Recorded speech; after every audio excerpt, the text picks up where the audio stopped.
Well, thank you, Professor Matsukato. It was really inspiring and stimulating presentations. Let me have the privilege of being a chairman and ask you a couple of questions first. And if there is any other question in the audience, I will probably deliver it to you, if the time is allowed. Well, first of all, would you elaborate on the difference between your industrial strategy and the conventional industrial policy? I understand that your industrial strategy is more mission-oriented, when the conventional industrial policy is more industry-oriented. But I presume that there got to be more differences between those two.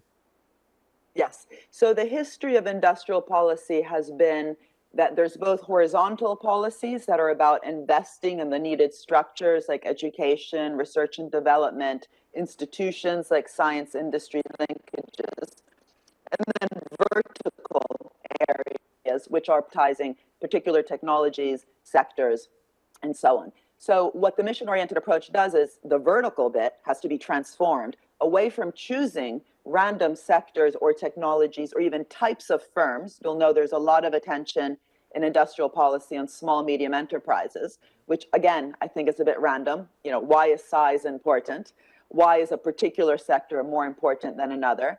Why are we obsessing about technology when we know that technology is often an outcome of trying to solve problems? Like everything in our iPhones was actually funded by different public agencies that were trying to solve problems, right? The internet was the solution to DARPA's challenge, which was to get the satellites to communicate. GPS, you know, in our phones as well, was the solution to the Navy's problem of knowing where the ships were. So really the lesson for me is that the vertical elements, the horizontal elements remain very important. Of course, we need proper national institutions for basic research, science industry linkages, a properly funded education system at all levels from the age of 0 basically until 18. But the vertical need to transform to be challenge and mission oriented. So instead of obsessing about technology sectors or firm size, we focus on the problems and then ask what is the capacity and the transformation that's required within all of our sectors. Let me give you an example.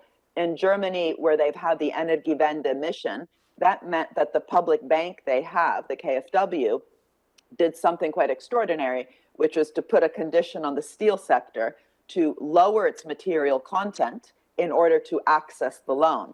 That way, that support to the steel sector was not just supporting it because steel is important to their industrial strategy, it was supporting it because steel had to transform towards the strategy of the Energiewende to lower carbon emissions in the country. So it's actually quite radical because it changes the approach from subsidies and guarantees given so sectors can stay in place, particular sectors, which are strategic sectors, towards a conditionality given to as many as sectors that are willing, again, picking the willing, not picking the winners, which is the old way, that are willing to transform themselves, whether it's digital, nutrition, construction materials, steel, and so on, towards national objectives. And so where we need to prioritize are in the challenges, not on the types of sectors that are being supported, but no sector should be getting support unless, you know, there's concrete willingness to transform and innovate towards goals. I see. Well, you mentioned about those missions, and so far as I know, many of those missions that you mentioned requires huge amount of money. As you mentioned about the Apollo project, I suppose that it costed more than 1% of the USA total GDP to carry out that mission, right? But you know, having said that, as you know, most of the OECD countries these days, they do have fairly fragile fiscal conditions.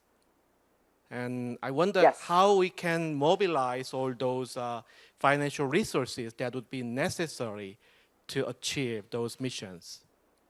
Can you elaborate on this? I think I think there's 2 points. One is many of those fiscal constraints you mentioned are false. They're self-imposed. It's like self-flagellation. So, you know, when we go to war, when countries go to war in the OECD, has anyone ever said, oh, sorry, we can't go, there's no money? Money is created when they go to war.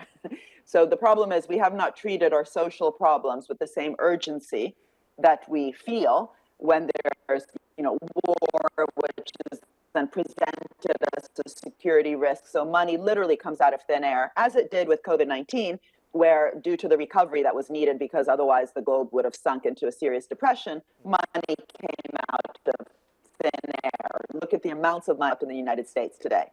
Now, of course, the fiscal space that advanced Western countries have that have their sovereign currency is different from those, say, that are in the developing world or those that don't have their sovereign currency, even in developed parts of the economy. So the first is making sure that we're not creating false fiscal constraints. But the second is exactly what you said, that because budgets maybe are limited, we don't have an infinite budget, that is why you need a mission-oriented approach. Because what missions do is they catalyze, they inspire, they crowd in, they create additionality. What is additionality? It means a policy design that catalyzes investment to happen in other parts of the economy that would otherwise not have happened. What we often have in non-mission oriented programs are subsidies and guarantees where government is either just replacing investment that should happen in the private sector but doesn't, either due to inertia or financialization, but also that doesn't inspire because it doesn't set a direction. So by not inspiring, it doesn't increase the expectations in the business community of where future opportunities lie. And that's in fact a key driver of investment, the increase in expectations of opportunity space. So missions designed to increase the perception of the opportunity space to crowd in business investment and other forms of finance will increase the multiplier. So even with the modest, or if you want, not infinite public budget, the total multiplier effect is much greater. Great, thank you. It really helped me to understand your ideas, especially the part you emphasized, the multiplier effect. Thank you. Well, one more question. You emphasize the need to collaborate between the public sector and the private sector in terms of this shaping the market, sharing the risk and sharing the reward. I understand the concept, but I think the most difficult part would be to share the reward. Setting up the collaboration would be relatively easy in the beginning, and probably it'd be okay to share the risk. But how about the reward? How can we, share the reward between public and the private sector? So this is my favorite question because, to be honest, I get bored when people say, oh, I agree with you, great, great. And many people don't agree with me when I talk about sharing rewards. They get nervous. They say, oh, that's socialism. So let me give you an example, and then I'll backtrack and give you the bigger point. After the financial crisis, the United States had a very large stimulus program, $800 billion. And many people complained, by the way, that they didn't share the rewards. They, bailed out Goldman Sachs basically for $10 billion dollars. And then when things went well, Goldman Sachs kind of keeps the rewards. When things go bad, government bails them out. What happened after the financial crisis is they put in $800 billion, and they decided early on, Obama's administration, to direct it in a green direction. So part of that was also used by the Department of Energy to provide guaranteed loans to companies like Solyndra, which received $500 million in a guaranteed loan, and Tesla Motors, which of course everyone knows, Elon Musk's company, which received about $470 million. What later happened was Solyndra went bust, and the taxpayer bailed them out. Tesla did very well, and it's because Elon Musk is a genius, right? No one knows about the public loan. Now, what Obama did, the administration, was the opposite of what I advocate for. They said to Tesla, if you don't pay back the loan, we get 3 million shares in your company. Now, that makes no sense because if a company doesn't pay back the loan, it's probably not a very good company. Why would you want 3 million shares in it? They did pay back the loan in 2013. In the meantime, the price per share went from 9 to 90. So that difference, 9 to 90, multiplied by 3 million, would have more than paid back the Solyndra loss and the next round of investment. So that would be an example of equity stakes where you're sharing not just the risks, but the rewards. Instead of getting the rewards from a failing company, so you just get bad debt into your company, what does it mean to actually make sure that you're getting some of the upside? And that requires thinking, not like a communist, but like a public venture capitalist. You know, Yozma in Israel, for example, is a public venture capital fund, without which there would be no startup nation. So these are potentially temporary equity stakes. Other mechanisms of sharing rewards could be retaining a golden share of the intellectual property rights. Another method could be having a public wealth fund, which many companies, including Google, whose algorithm was funded from the public sector, as well as the internet, of course, that Google uses, to pay into some sort of common fund in recognition of the huge benefits that they are receiving from these public investments. But another way, lastly, is by putting these strong conditionalities, because it doesn't just have to be a monetary reward. It could be a reward in terms of making sure that company profits are reinvested back into the economy. That, by the way, is where we got Bell Labs. Bell Labs came from a period in US history where the state was much more bold and put conditions attached to AT&T that to retain the monopoly status, AT&T had to reinvest profits into the real economy, innovation, and big innovation beyond telecoms. Bell Labs was the answer. So especially in a period where we have global hoarding of profits and financialized profits going to share buybacks, things like conditionalities for reinvestment, sometimes also with the direction of that investment, as I talked about, towards reduction of carbon emissions, itself is a way to share the rewards because it creates a deal. And when we say the word Green Deal, as Greta says, with the green, listen to the science, but the deal requires a new social contract. So the sharing of the rewards requires real creativity on new types of social contracts. Great. I'm so relieved that you talk like a public venture capitalist, not like a socialist. Good to hear that. I suppose that this would be my last question. I understand the idea of shaping the market by the public sector, by the partnership of the public and private sectors. But what if you shape the market in the wrong direction? We used to make these kinds of mistakes in the industrial policy era, right? What is your measure to prevent shaping the market in the wrong directions? It's a fantastic question. And if we don't ask questions like that, we are just implementing a new ideology, right? One ideology replaces another ideology, which is not the way to have change.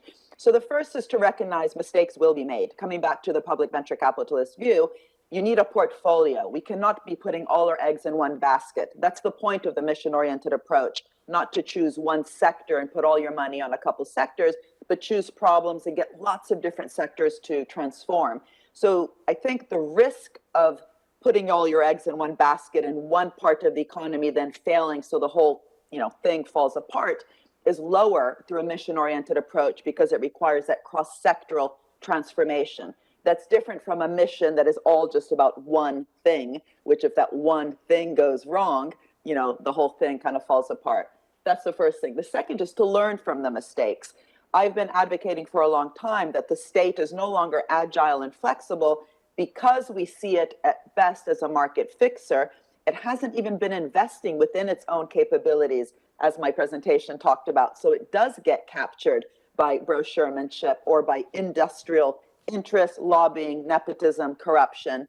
So by actually focusing on big problems and making sure that it also invests within its own capabilities to be agile, flexible, but to redesign procurement, to galvanize, again, cross-sectoral investment, I think it both limits capture because your focus is on the problems, but also justifies investments within what I call the dynamic capabilities of the public sector. And when we talk about learning within institutions, learning is learning by doing. So you also have to invest in those processes that allow you to recognize mistakes and learn from those mistakes, as I mentioned NASA did on the back of the Apollo fire. And that requires also a dialogue about, that it's okay to make mistakes. Unfortunately, when civil servants make mistakes, they're often on the front page of the newspaper. Whereas a venture capitalist, when he or she makes a mistake, they brag about it. You know, Kleiner Perkins, big success with Genentech. Before that, they had 7 or 10 failures. We know that's required in order to succeed. We need a bit of more of a dialogue with our citizens that in order to be goal-oriented, we will have to accept some mistakes, but also the pressure by citizens should be to make sure government is learning from the mistakes, and also that the kind of summation of the parts is moving the economy in a better way. But also one of the key points about missions is to get that organizational culture that knows how to pivot. One of the reasons DARPA, which again invented the internet, is so successful is they also know when to turn the tap off, not just turn the tap on of funding.